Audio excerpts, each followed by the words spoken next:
Let me know if there's sound, if you guys can hear me now. I don't know what's going on. Let me know if there's any sound. Microphone check. Why you gotta act like that? No sound? Sound again. Why you gotta act like that? So I don't know if you guys, this is another side of the conversation, but again, we have sound. We back in the building. All right, boom. So I'm gonna read a little bit of a preview of the book. You know what I mean? Because again, like I said, it has value to the conversation. My overarching conversation is always about a literacy, a story, being a voice, healing. That's the overarching reason why I do a lot of the things that I do. And this is an opportunity. So let's read a little bit about this story. Like I said, the background is her son is very open about his experience with living with the alcoholic mother when he was young and all of those struggles. And the reality is, everybody doesn't adjust the same. You could have had 4 people in the house, 4 people adjusted differently or to what they were experiencing. So to think that everybody's going to have the same the same experience, or that everybody's going to deal with their trauma the same, it's not necessarily true. So I'm going to go ahead and read. I don't know what's going on with the sound, but we're going to see what it do. Just let me know along the way if you can still hear me.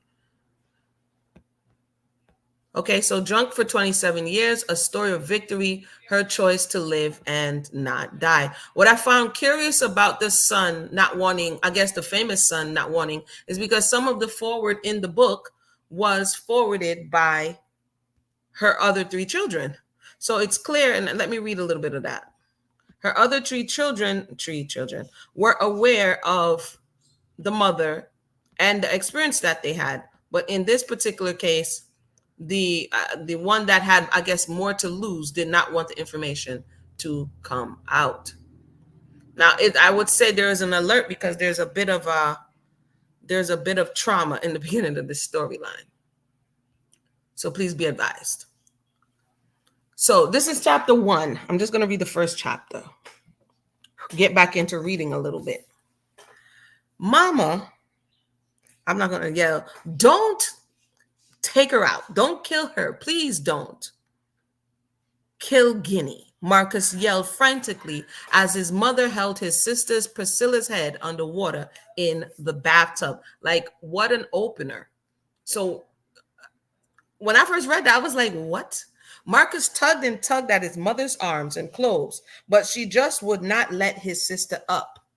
She yells out, this is giving Precious. She yells out that she hates you, she yelled. You make me sick. I wish, this is terrible words here. She wished, not me, that this child was never born. She gripped her hair tighter and tighter to hold her head down in the water. She struggled to get loose, to just a morsel of air, but her tiny body could not compete with the strength of her mother's grip. Soon, her body grew weak, and she kicked less and less and felt her life leaving her body. That was the opening scene of what is said that his mother is narrating about her life. Now, you may just know or see, and you may have never known this, because I heard an interview where he said his mother really never spoke about what she went through. So you may have not known that all of this trauma she's trying to suppress with alcohol, you just know what you experience, right? And in this place, she's telling her story so that you can kind of understand. Doesn't make it better, it doesn't erase it, but that you can understand what she was battling against. Guinea is her nickname. It was the name given to her by her mother when she was born. She only weighed 2.5 pounds at birth, and her mother thought that she looked like a guinea chicken, so she named her Guinea. But her birth name is Priscilla Duncan.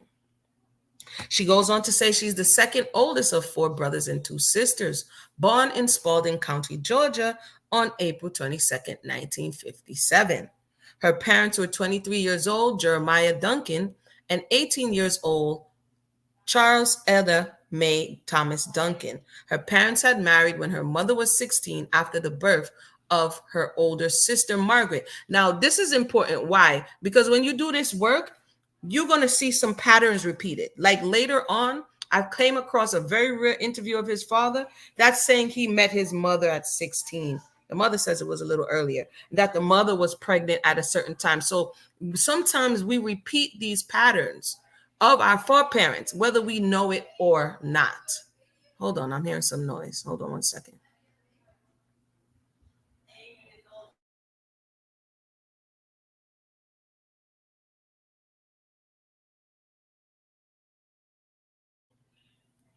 All right, let me continue here.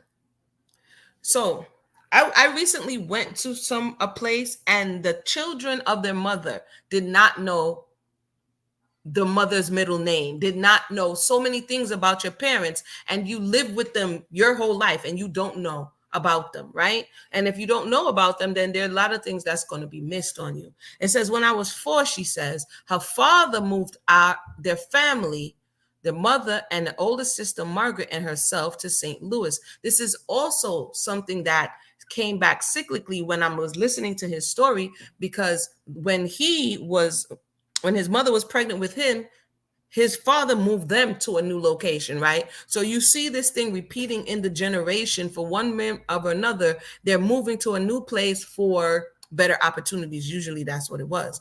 He told us there were better factory jobs in St. Louis and we would have a better life there. We moved into a 2-story duplex off Clara Avenue. So in his story and his mother's story, according to this narrative, you have young parents, you have a number of siblings early on, and then you have the father being present in the very beginning of the story. So between Tyrese's narrative that he's telling all over social media, okay, and his mother narrative, we see many similarities. So let's continue.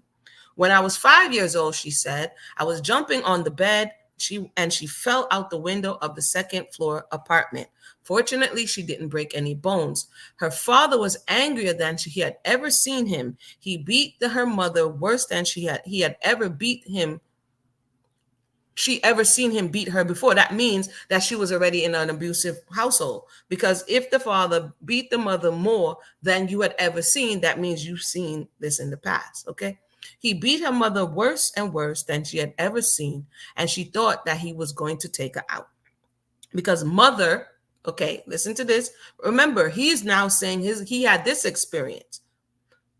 But he's also blocking the knowledge from understanding where this experience came from. Her mother drank a lot and accused her of being drunk and not keeping an eye on me. So the minute I hear something like somebody was a substance abuser, somebody drank a lot, somebody had an addictive nature or habit, they had a gambling issue, my mind automatically goes to there is an underlying issue.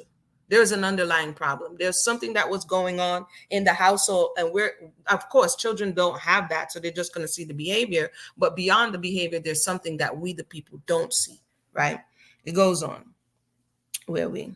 She goes on to say that, like the first, I mean, if they wanted to like trauma dump on you in the very first chapter, it's like, yo, here it is. She goes on to say, because mother drank a lot, he accused her of being drunk and not keeping an eye on me. She says her father beat her until she lay on the floor bleeding and unconscious. So you were concerned that the mother was not being responsible and endangered the child. And according to the child's memory, you nearly took her mother out. So how was that balanced, right? But again, a lot of this was going on in the Caribbean, in America, and a lot of this was going on during this time. A lot. So when people even say, oh, people stayed together and they married no matter what, is this the no matter what you were talking about? Because it wasn't healthy. You know what I mean? This is what created the issues in the first place. So when we try to compare marriage then to marriage now, her parents were married, but her father, according to the narrative, was beating her beyond recognition. That's not marriage. That's not healthy. That's not, did you have a father in the home? That means, see, this is why these modern day conversations out of context annoy me greatly. Sometimes I leave comments and sometimes I don't, because, whatever. But let's continue. It goes on to say here.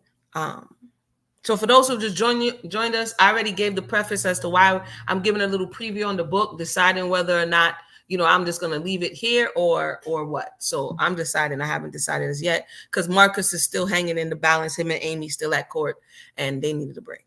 Where are we here? It says, Later that night, he moved out. We rarely saw him again, and ever since that day, her mother hated her and she blamed her for his leaving. So in this particular situation, this is the narrative of Tyrese's mother, the artist and musician, saying what happened when she was 5. He has a similar story that around the age of 5, his father just left, right? So we again see history repeating itself, even though you may not know that it is, okay? And in the mother situation, it was because in her mind, this incident, and that's how children tend to blame themselves. And in this situation, it's not over just the child blaming themselves. She perceived it as the mother blaming her and therefore beginning to ill treat her because the father is no longer around. And the truth is, there are some parents who did this. Shout out to those who just joined us. Let me know if you can hear me loud and clear, right? There are some parents who do this, blame the child for whatever the shortcoming of the adult is, and it's wrong, and it's wicked. It's wicked and it's wrong, okay? For as early as I can remember, she says, her father beat her mother. That means you had a mother and a father, husband and a wife in the home, and the blueprint was abuse. People stop saying, oh, did you come from a two-parent household? Just because you come from a two-parent household does not mean you come from a healthy household. She goes on to say she's seen him punch her in the face, throw her downstairs, and kick her on the floor. So it wasn't enough for her to give us the situation with the home, how she almost fell out the window or did. But she goes on to say this wasn't a one-off. This wasn't a one-off. This was something that at 5, you saw all of these things. Okay. He would get mad at her, call her names, and tell her she was unfit to be a mother. So not only was it physical abuse, emotional abuse, it was verbal abuse. And then he would go on, you're a sorry excuse for a woman, he'd yell. The 5-year-old, according to this narrative, remembers those words. Hopefully this is the narrative as was told, right? And the 5-year-old, we're to understand, remembers these words. Now, a little bit of biology, according to the biologist, and I've read this over the time, that the woman has the amount of eggs that she will have for her life, although undeveloped until she grows, right? So that would mean that the child that she later has in her womb, the one that's on the internet right now, the one that's telling us all this business, in some shape or fashion, the genetic material that would contribute to making him was already having this experience before he physically manifested and had this experience. And according to the information, it even goes beyond the mom. It's to the grandmother. So when the mother was in the grandmother's womb, this transfer of data and information was there. Welcome to those who have just joined us. So that's deep. I don't know. Let me know if you've heard that before. I would share that information. As a matter of fact, I'm going to share it now. Put a pause. Like I said, I'm not going to rush through this one because this one here is deep. Hold on one second. Let me read it for you. I haven't been in my true form in a minute. They got me over here doing all the extras in the curriculars. Hold on one second. I've been tired, peoples. Hold on one second. I thought I had it marked.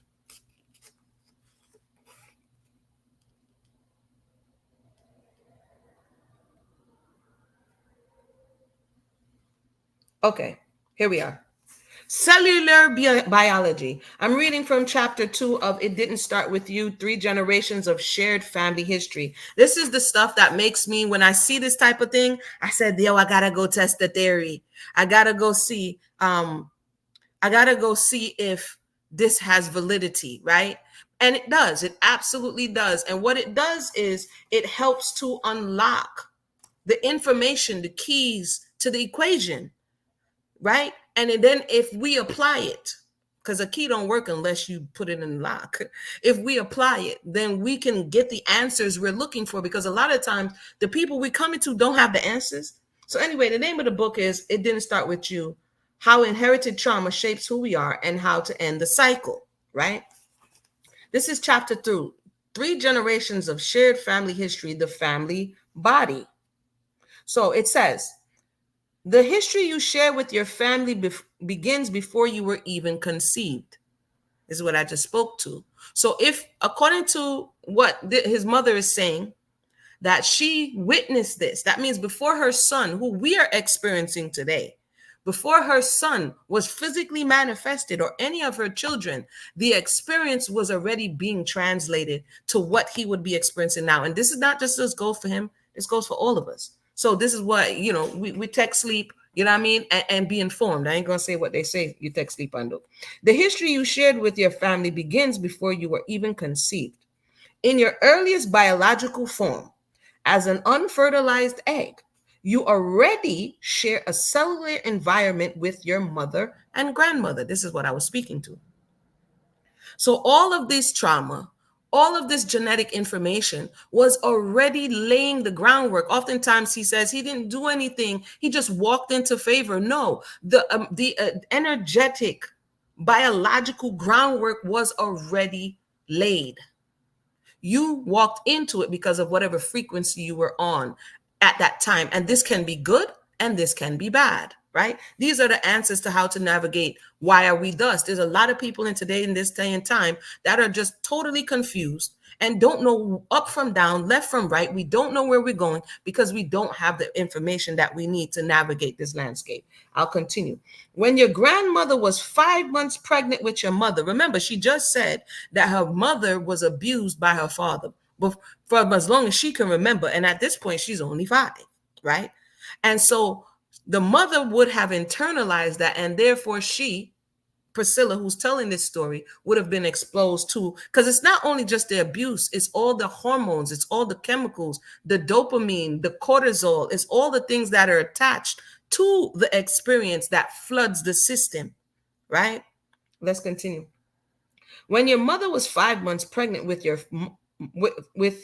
mother, when your grandmother was, the precursor cell of the egg you developed from was already present in your mother's ovaries, because the woman is born with all the eggs that she would have for her lifetime. That's what they say. She's born with all the eggs that she would have for her lifetime.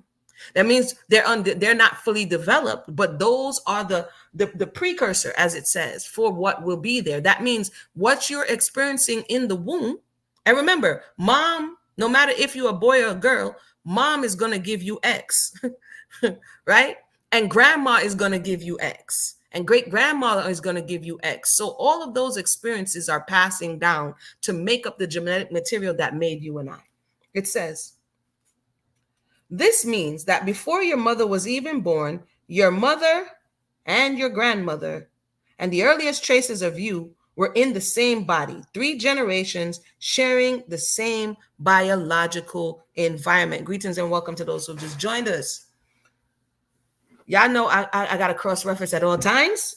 It says the idea isn't new. So again, his mother, what we are experiencing, his mother experienced, his grandmother experienced, and now it's passed down that this it becomes so permeable, it becomes so thick, it becomes so much that it feels like the cloud, and you don't know how to navigate through it because it's been reinforced throughout the years. If it wasn't reinforced, then you maybe could see your way through. But because it was reinforced in his particular situations, and we're going to get back to chapter 1, we're having this experience because we are having the experience if you've seen any of his talks, okay? It says this isn't a new idea.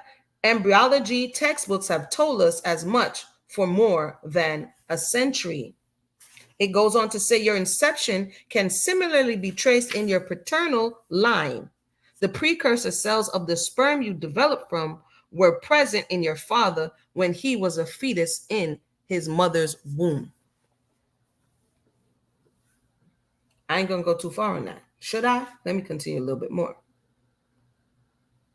It says there is, however, a significant biological difference in the evolution of the egg and the sperm. Your father's sperm continued to multiply when he reached puberty, whereas your mother was born with her lifetime supply of eggs.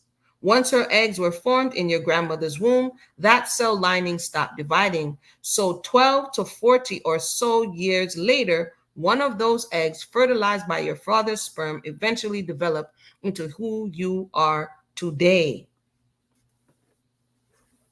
Of course. Welcome to the conversation. Welcome to those who just joined us. Glad to be back a little bit. Y'all see, I'm coming back with a little fire today because sometimes when I do get quiet, I'm like, what are we talking about? We talking in circles, which would be confusing to me, right? So let me jump a little bit, and then now I'm going to go back to the story. For those who just joined us, I am reading a little bit from the book that was written or instructed by Tyrese's mother. And if you missed all the reason why I'm going over it, you definitely check it in the beginning.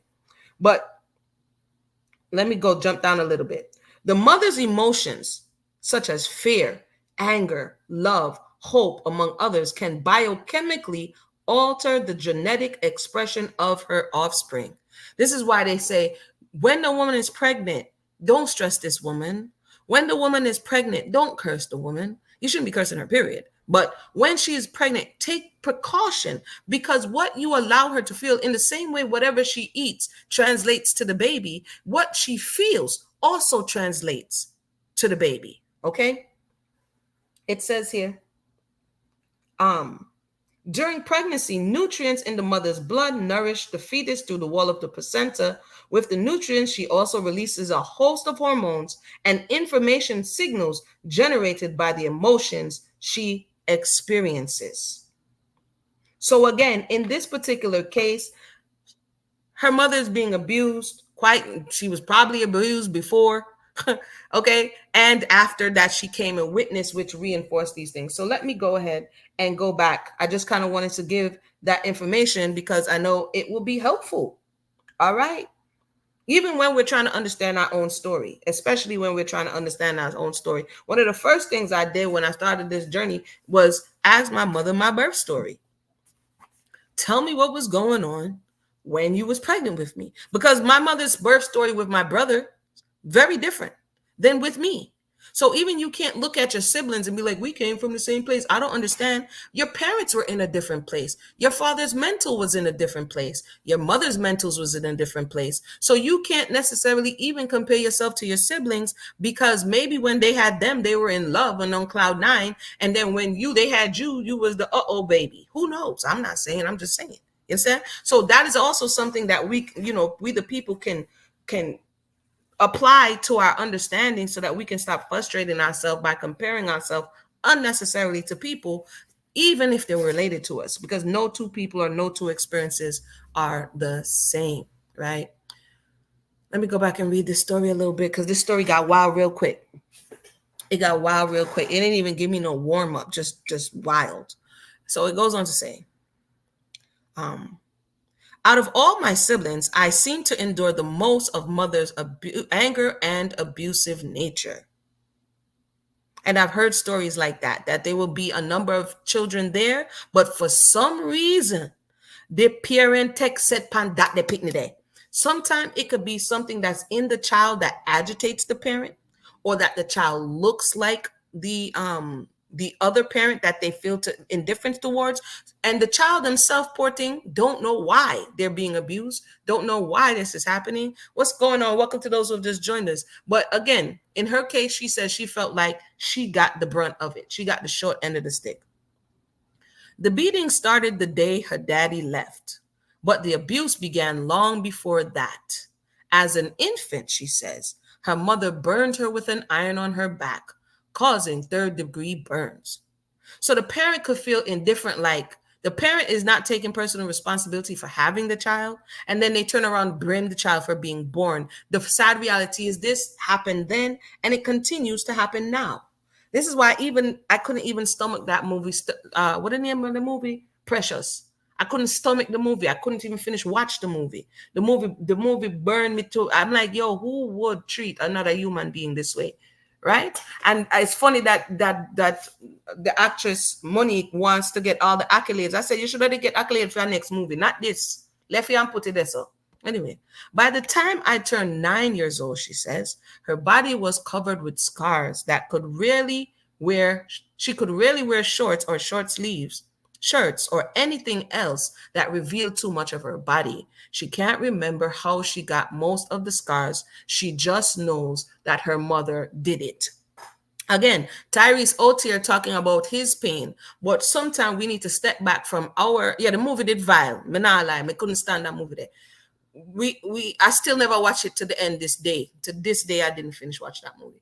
Um, he's sharing and kind of like bleeding all over social media, and this information is there that even if you're in therapy, your parent, no, and most I rest his mother, because to my understanding she passed 2 years ago, that this is left on record, that revisiting and understanding and giving grace and finding space for forgiveness, right? Not to say that condoning what the person did was right, but finding space for forgiveness can help with the healing process, right? And can also help to choose better when you're picking a mate or when you're getting into certain situations, right? Because the information is there. And I can't imagine how hard this was for her to write, right? To acknowledge that she herself was also abused by her mother. It says she can't remember how, let me make this bigger, how she got most of the scars, but she does know that her mother did it. She says mother had been drinking all that day and acting strangely.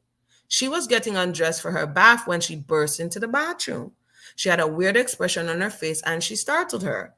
The look on her face froze her in the tracks. So this is the intro story where she said the mother tried to take her out when she'd a bed. Now she backtracked a little bit. Before I could say a word, she grabbed her hair and pushed her face into the bath water. No, sir. Mother did need a exorcism, because what kind of something this? I was kicking and struggling, she says, to get loose, but she kept pushing her down. Her mother was so focused on what she was doing that she didn't even notice that Marcus, which is her brother, when he came into the bathroom to bring her a towel. Marcus saw her trying to drown her and started yelling at her and pulling at her clothes. Mama, please. Well, they're not Jamaican, but you know what I mean? They said, Mama, you turn everybody in a Jamaican, but Mama, please, please. Marcus continued to cry out. I don't want his sister to die. Marcus continued to hold the mother continued to hold her down in the tub of water. Marcus, small for his 5-year-old frame, tried desperately to rustle up enough strength to get her away from mother. And usually when people call the parent mother or father, it's kind of a disconnect, right? You see it even with, I mean, I don't want to bring it up, but you even see it with the way the Marleys refer Bob. I mean, they call him Bob. and Michael Jackson calls his father Joe. You understand what I'm saying? That's a distance. Usually you see that created when there is a level of abuse in the situation, like Mother Dearest type vibes. He grabbed her legs. So the brother's grabbing her legs as they kicked in the air, trying to pull her from the water. At times, he lost his balance, but he didn't give up to try to save her. Guinea, wake up, wake up. That was the nickname. I heard Marcus screaming as he shook her body and slapped her face. Please wake up, he begged. She opened her eyes to see Marcus leaning over her with tears streaming down her face. She coughed profusely until she eventually threw up on the bathroom floor. Mother was gone. No, mother sound like little possession. I go on there, so but we just continue. She didn't kill her, she says. She asked Marcus. No, it was a question. You notice some things I don't read in a first person. So for those who get thrown off by the way I read more time, if it's something violent thing, I'm not manifesting that in my life. So me not read that in a first person. So that's why you see me do that, for those who are new to the conversation. She didn't kill her, she says. She asked Marcus as she reached for the towel he had dropped on the floor to dry her face and to cover her. He rolled off some toilet paper and started cleaning up the vomit off the floor. She leaned against the bathroom wall to catch her breath. Why didn't she kill her, she says. She asks Marcus in between coughs. I don't know, he says, Guinea. You looked at me with this crazy look on your face, and then she let go. She went back in the living room. He goes on to say, she says, I turned my face in the direction of the bathroom door. The apartment was very quiet. She smelled cigarette smoke and wondered what mother was doing. She began to cry. Marcus started to cry too. This also forms trauma bonds in the household, right? The trauma bond between children that experience this abusive nature of the adults, the family, the mother, the father, whoever, older sibling, whoever in the household. So they form this bond based on not just because they're brother and sister, but because they witnessed this abuse together. She finally got up off the floor and peeked out the bathroom door to see if she could see Mother. She had fallen asleep on the couch with the butt of her cigarette still between her lips. A bottle of gin lay spilled on the floor next to the couch. It must have fallen out of her hand when she fell asleep. Marcus and her tiptoed to the bedroom that they all shared together and hid in the closet. She could not stop shaking and crying. That's terrible, man. Soon, Marcus fell asleep in her arms, but she tried to stay awake. She was too afraid to sleep and thought that Mother was going to come back and finish the job. The next morning, she woke up to Marcus crying. He had peed on himself. And that usually happens for fear. You know why I'm go there. You can't blame him. She was scared to go to the bathroom. He was scared. He said, I rubbed my eyes, surprised that I'd fallen asleep, and climbed out of the closet to help clean her brother up. I'm sorry, Guinea, Marcus said in a whisper. It's okay, Marcus. I'll help you. Marcus and her were very close. She always looked out for Marcus, and Marcus always looked out for her. We built a bond early in our lives. I was not close with my other brothers. They always seemed to do their own thing. They were close with each other and enjoyed doing things together. Because as we know, just because you're siblings does not mean you're close, right? It says here, her older sister, Margaret, was the mother's favorite. And usually you have the golden child and you have the scapegoat. So the way she's describing it, Margaret would have been the golden child, can't do nothing wrong. And the person, the scapegoat, from the Bible, from, Day of Atonement, there's the person you put all your sins on. The mother, she becomes the scapegoat, right? And the chances are, who knows why she did it? It could be a number of reasons, a myriad of reasons why she became the scapegoat for the mother. Sometimes she reminded me of it every day. She could do no wrong in Mother's eyes. And Guinea or Priscilla was always blamed for things she did. Everything was her fault. Marcus was the youngest boy. The other boys didn't want to be bothered with Marcus. And Margaret didn't want to be bothered with me, she says. So Marcus and I became close, and they took care of each other. For those who have just joined us, welcome to the conversation. Again, this is the story of, it's said to be, of Tyrese's mother and her experience as a child.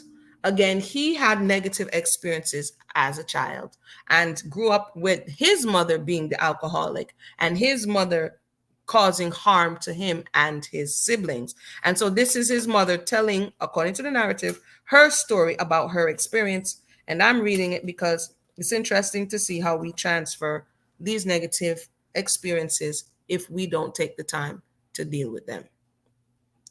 The apartment they lived in was very small. It had 2 bedrooms, 1 bathroom, a small living room, and a kitchen. So by this time, the father is gone, right? Similar to what happens in Tyrese's life. According to him, his father leaves.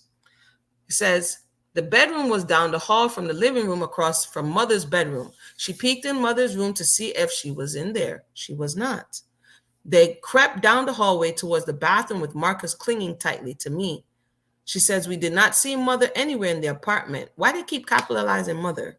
Unless that's her proper name. But anyway, we both took deep breaths and felt better that she was gone.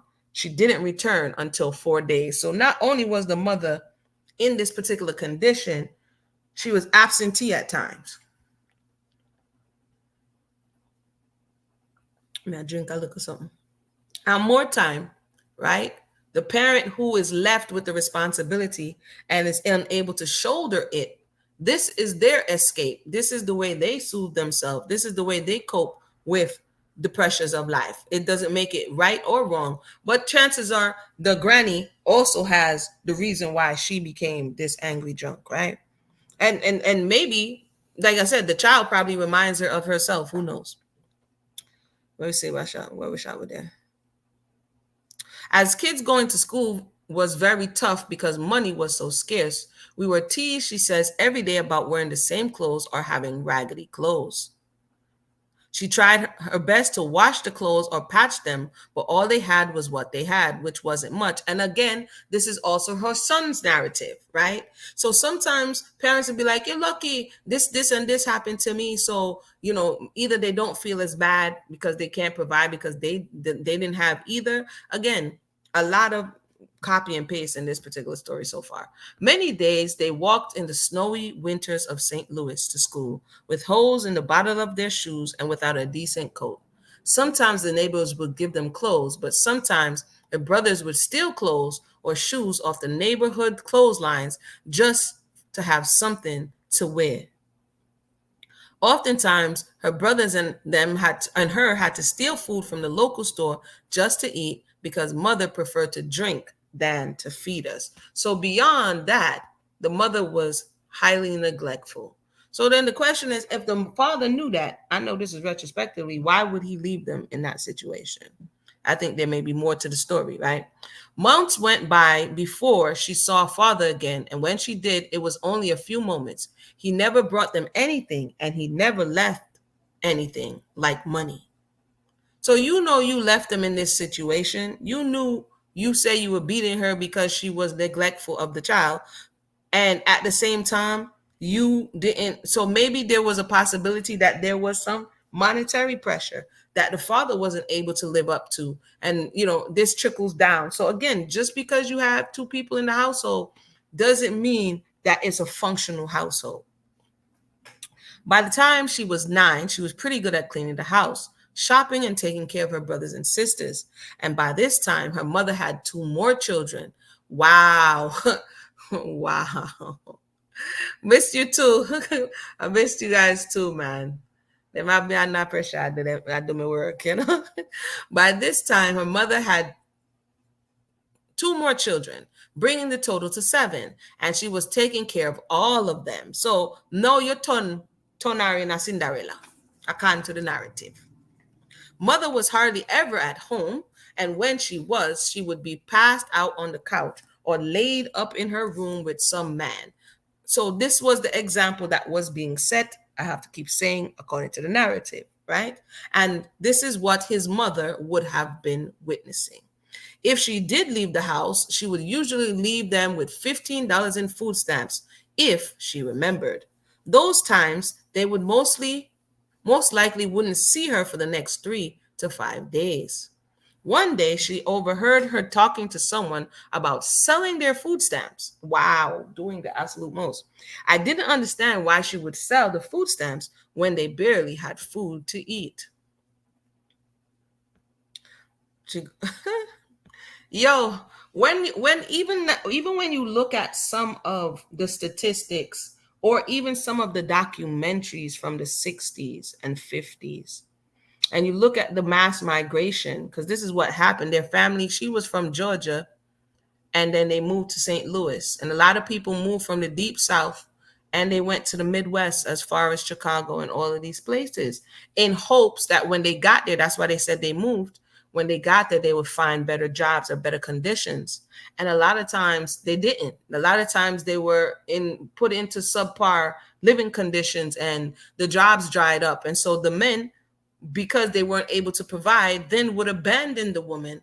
And now she is left to not only take care of the children, but find how they're going to support themselves. And at this time in America, early on, welfare, according to the narrative, was not for the Black person. Welfare was for European people who were coming back from war and didn't have access to certain things. There had to be petition.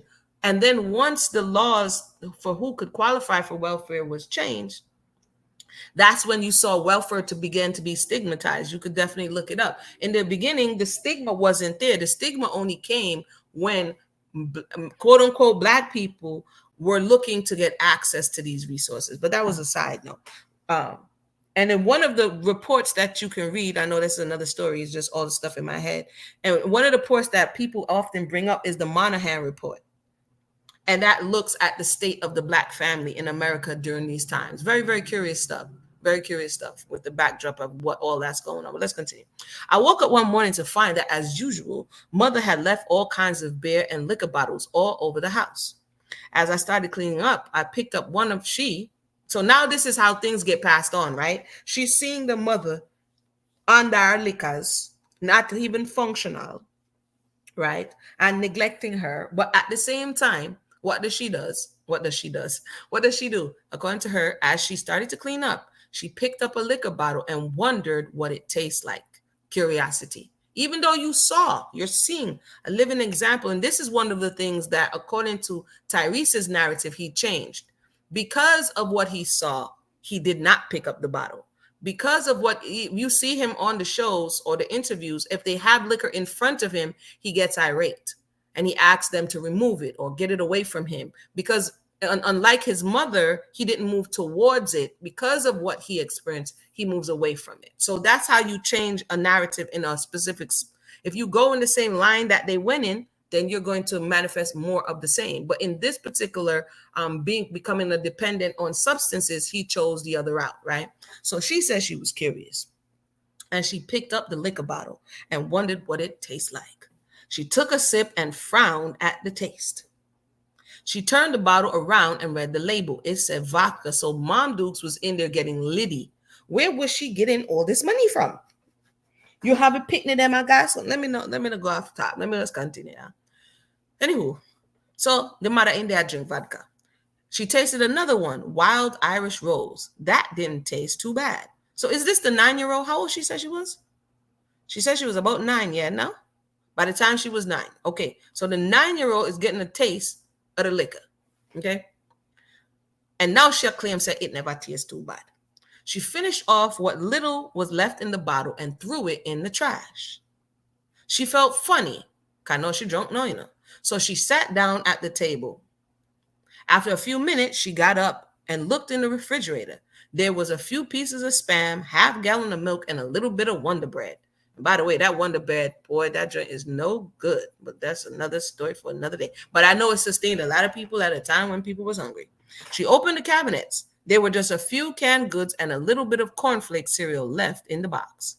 Unsure when mother would come home, she made do with what she had, or what they had, but planned to ask the neighbors for some food if she didn't come home soon. Merciful Father. Mother showed up late that night with a group of her friends. She was watching television in the living room with her brothers and young sister. All mother's seemingly intoxicated friends came in the apartment with some sort of drink in their hand or carrying brown paper bags full of beer or liquor. Get in your room, mother ordered. Not even, let me continue. I'm trying not to get sidetracked because I want to go. Chapter 1 was a doozy. We all got up, she says, and went to our room. We could hear music coming through the walls of the bedroom. Cigarette smoke and marijuana smoke seeped through the walls as well. She wondered how someone as tiny as mother could drink as much as she did. She was only 4'2" and probably weighed 110 pounds. She was beautifully dark-skinned with a great figure. She guessed that's why men were always attracted to her. And she wondered what they were doing in the living room. So she peeked her head out the door and then eased down the hall to the bathroom, trying to see as much as she could see in the living room. A man was sitting on the couch rolling a marijuana cigarette, a marijuana spliff. He looked at her and smiled, because usually this is also how the children get set up to get exposed, right? Because during these times, parents bring all kind of, they're not paying attention, and they bring all kind of people around their picnic, and then this and that happen. She cracked a faint smile back just as mother came around the corner. She punched her in the nose and busted it. Now you tell me if something never wrong with mother. A mother, me go call her. If something never wrong with this woman here, according to the narrative.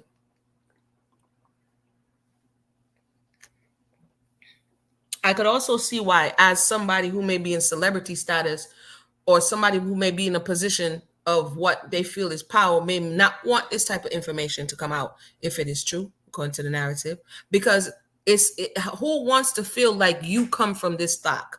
Who wants to feel like you come from people who could be this abusive, who could be this nasty. But the reality also is that if this was the type of people you came from, right, this would mean that they are the ones who got the ball rolling in a certain direction. And the Bible tells you to the third and fourth generation that the Creator would revisit the iniquity to the third and fourth generation. That would mean her downline is going to be the recipients of someone doing this kind of behavior to them. And it may seem like it's coming out of nowhere because you don't know the story. You don't know that your ancestor was the one who hit first. So when stuff happens, you are confused. Life doesn't make sense unless you broaden the scope. And this is why I be reading this type of stuff, because we need to broaden the scope. It's not just about you or me or on this very linear space that we're looking at things. We have to back up and look at it in a way that we can really understand why something may be manifesting in your life. Like, where did this come from?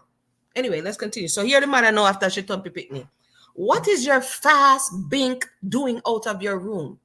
And why are you smiling at my man? You flirting with my man? And some parents and some older people are so warped in their mind that they would project their insecurities on a 9-year-old, on a 5-year-old, that person, that child is being fast, as opposed to the inappropriateness of the man. If you want to come for somebody, why not go for the man? According to her narrative, you coming for the 9-year-old and accusing her of flirting with your man. Okay, no problem.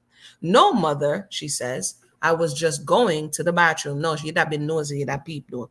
You lying, she says, and she gonna beat your behind. She ain't say behind though, but you don't know. Mother, she says, dragged her into her room by her arm and beat her with an extension cord that she unplugged from the television. Again, this is trigger warning upon this or something. I made it say earlier about trigger warning. She ignored the fact that her nose was bleeding and she was getting blood everywhere. With every crack of the extension cord across her body, Mother yelled, "This will teach you not to flirt with her man ever again." And then she says at that time, she was 10. That is the opening, and it is gruesome. It is jarring. That is the opening for the book. That Tyrese really didn't want people. I didn't know this back in when it came out. He didn't really want people to look at it or read it. And I could see why. But again, being that we're here in 2024, it requires some context if we're going to buy in or even listen or entertain the story. So with that said, I want to thank everybody for tuning in. I'm going to open the mic for a little bit to hear your thoughts on this. Like I said, I don't know if I'm going to read this whole thing because do I have the capacity? I don't know. But I did put the link for that book in the description. I am just looking at some things that are laid on the surface just to make sense of what I'm hearing. I'm a person, if what I'm hearing is not making sense, I'll be like, wait a minute now. This ain't adding up. You understand what I'm saying? There has to be more to the story. And so I did come across a video because he's not on good terms with his father. And I came across a video of his father speaking. And I think it does add more context to the story. And again, it's a narrative of when things happen, if we don't learn to let it go, if we don't learn to process it, because you can't let go what you haven't processed. What's going on, Queenie? Yeah, man, I know that's a lot of beating. I agree. There had to be something going on with the mother. And according to her, the young girl, she was the one that the mother took out all her frustration on. And I put the link in the box as well. She's the one who the mother took out the frustration on, right? So in some narratives, the parents abuse one another. And in other narratives, the parents abuse the children. One parent or another takes out their frustration on the children who are helpless and why, right?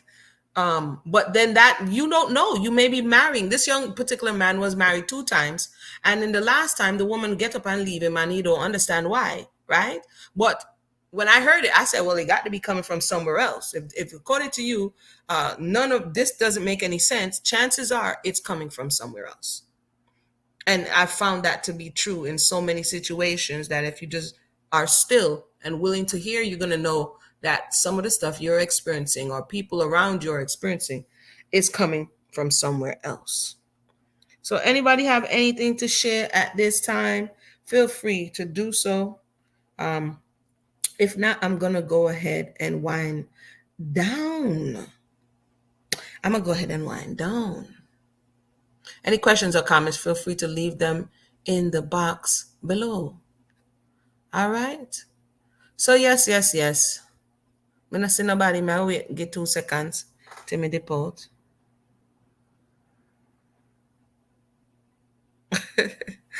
Yeah, everybody, I said go. I said go.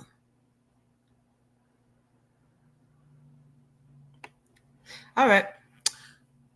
So I'm gonna go ahead and wind down. I'll just go ahead and tap in again. The other book I read from is It Didn't Start With You. Definitely a recommended read. How Inherited Family Trauma Shapes Who We Are and How to End the Cycle. And this is not about how many books we can read, because some people have 1,000,001 book and don't apply nothing. So you know what I mean? It's really tapping into the knowledge, the base of knowledge that people have, they're experts in, right? In areas that they're experts in. And because for 1,000,000 lifetimes, you wouldn't be able to cover all these things in the way that you become proficient. But you could tap into people who have and who are and learn from them and grow in that way. So I definitely recommend this book. It's a great book to move through certain processes. It Didn't Start With You by Mark Woolen. So with that said, I'm going to go ahead and wrap it up. We'll talk again later. All right, everybody, sorry for the traumatic one, but it's real life also. So everybody have a blessed day and we'll talk soon.